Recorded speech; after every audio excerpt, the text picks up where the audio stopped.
Well, the main issue is really not even in management, but really in the contract, the drivers and the management side. So the contract severely restricts the ability for management to actually hire temporary workers. And if you imagine, transit's like any other service. There's high demand and there's low demand. And it would seem to make sense that during high demand, you may want to have more transit workers, and during low demand, you would have fewer transit workers. What oftentimes happens is because it's hard for us to hire temporary workers to deal with the temporary surge. Like, for example, perhaps during the World Series, there would have been a big surge in transit. So at that point, we probably had to pay a significant amount of overtime rather than having temporary workers work that.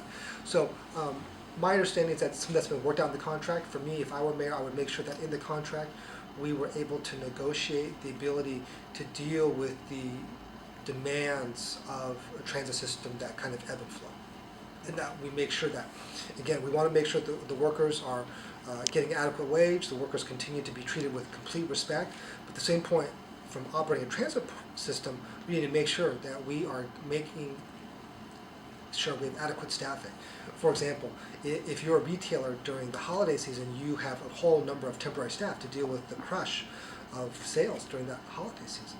So it's really important that if someone couldn't do that and they had to pay all the workers overtime, they would lose a significant amount of money.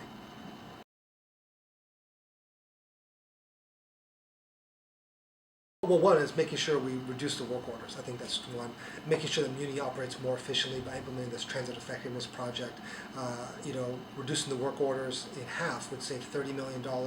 If we can make every bus line go a minute faster, that would be $20 million. We probably do need to look at revenue streams for Muni to make sure, again, people might believe that the $2 they give for a Muni ride actually pays for the Muni ride. In a lot of cases it doesn't. So we need a dedicated funding stream that's reserved for transit. And it may be a whole variety of things. Nat Ford projected that if we did nothing over the next 20 years, we'd have $1 billion deficit.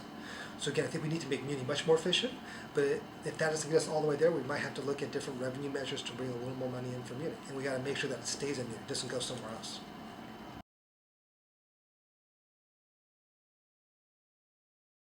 I mean, I think there's a question for me whether, for the light rail lines, whether we should even have traffic in those light rail lines.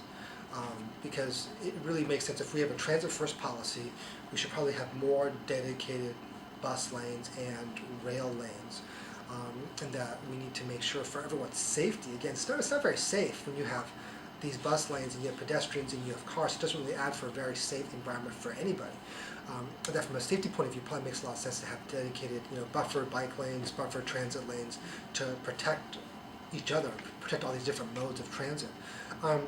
And we have to, I think, take a really hard look at timing stoplights, making sure that the stoplights are timed so that the buses get first priority and the rail lines get first priority.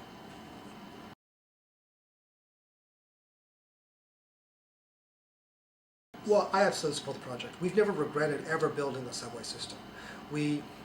Can you imagine if we never undergrounded Market Street? I'm sure when Market Street was tunneled, that there was controversy. Can you imagine what the city would look like if it didn't? I know there's video of Market Street before the light rail and before the tunnel was actually built, and it was quite chaotic with people crossing Market Street, with trolley lines and cars all along Market Street, creating quite a lot of congestion. And again, we wouldn't be able to fuel our growth with BART if we didn't have that underground transit line. So for me, we've never ever regretted a transit line. No one ever says 30 years later, 40 years later after BART, God, that was a mistake. And I don't think they'll say that as a mistake either for Central Subway. I think what we need to do is make sure that people understand Central Subway is not really Central Subway by itself. It's an extension of the T-line. The vision for the T-line, again, this is all the same line. It's the T-line going from Visitation Valley, the southern border of the city, all the way to the northern border of the city. So Central Subway was never supposed to really stop in Chinatown or North Beach. It's really supposed to go all the way to the water, whether it's the marina or Fisherman's Wharf. And I think we should make sure that we continue to raise money to fund that vision. And I think that when we look at this system 30, 40 years later, I doubt anybody will be upset that we actually built it.